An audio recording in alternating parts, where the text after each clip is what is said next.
The Final War, Armageddon Unleashed. This is not just a story. It is the battle of all battles, a cosmic war of supremacy that began not on Earth, but in heaven. Before time even began, the first clash erupted. Michael, the commander of heaven's angelic armies, stood against Lucifer, the once anointed cherub now known as Satan, the deceiver. Lucifer, in his pride, led a rebellion, but he lost. He and the angels he corrupted were cast down, fired from glory, marked forever as profane and evil. That, my friends, was the beginning. And like all things that begin, this war will have an end. Time had a beginning, and yes, time will end. The final act of this ancient war will play out on Earth, and it will begin with fire and fury. A war between Israel and the united armies of the world, led by a global ruler under demonic influence. At first, it will look like just another war. Guns, bombs, blood. But then, heaven will intervene.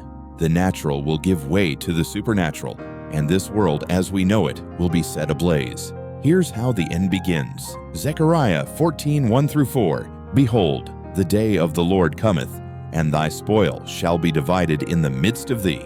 For I will gather all nations against Jerusalem to battle, and the city shall be taken, and the houses rifled, and the women ravished.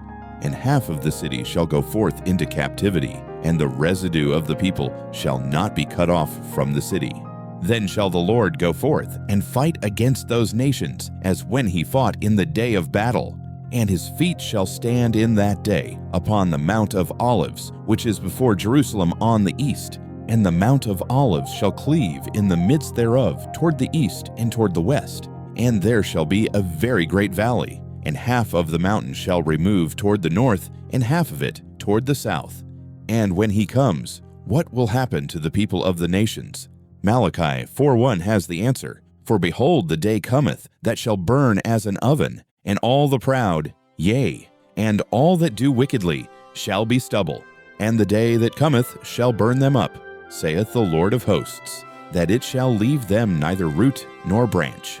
Now pause and consider this. Who are the proud and the wicked? The answer may shock you. They are not spirits. They are people, natural men and women drawn in by a dark recruitment. That recruitment is happening now, and here's how it's described. Revelation 16:13-16. And I saw 3 unclean spirits like frogs come out of the mouth of the dragon, and out of the mouth of the beast, and out of the mouth of the false prophet. For they are the spirits of devils, working miracles, which go forth unto the kings of the earth and of the whole world, to gather them to the battle of that great day of God Almighty. Behold, I come as a thief. Blessed is he that watcheth and keepeth his garments, lest he walk naked, and they see his shame. And he gathered them together into a place called, in the Hebrew tongue, Armageddon. 3 spirits are at work in this age. 1. Political spirits, seducing leaders with power. 2. Demonic spirits, performing signs and wonders. 3. Religious spirits, cloaked in false light, but preaching deception. And this recruitment, it's not fiction. It's happening right now, before your eyes. In my next video, I'll expose exactly how this recruitment is unfolding in our world today. If you're ready for truth, subscribe. If you want to be awake, not asleep, hit that notification bell. This is not entertainment. It's a warning. Shalom.